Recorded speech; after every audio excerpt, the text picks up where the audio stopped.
কালকেই রয়েছে আমাদের একটা বিয়েবাড়ির নিমন্ত্রণ, তো সেখানেই যেতে হবে। তার জন্য তার আগে তো একটু নিজের রূপচর্চা আর হেয়ার কেয়ার তো করতেই হয় বলো তো।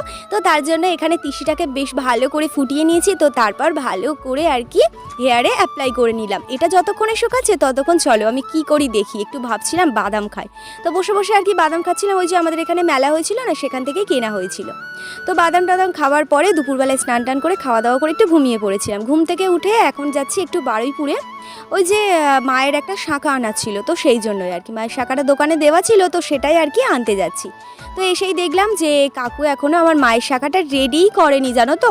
এখানে এসে বেশ কিছুক্ষণ আর কি দাঁড়িয়েছিলাম, এবার মায়ের শাঁখাটা রেডি করে নিয়ে চলে গেছিলাম চাম্পাটি। কোথায় বারুইপুর আর কোথায় চাম্পাটি, একবার এই প্রান্ত থেকে ওই প্রান্ত যেতে হয়েছিল। ওই যে আমার ব্লাউজ বানাতে দেওয়া ছিল সেটাই আর কি আনতে এসেছি। এসেই দেখছি কারেন্ট চলে গেছে। বেশ কিছুক্ষণ দাঁড়ানোর পরে কারেন্ট আসলো, তারপর আমার জিনিসটা আমি নিয়ে চলে এসেছি।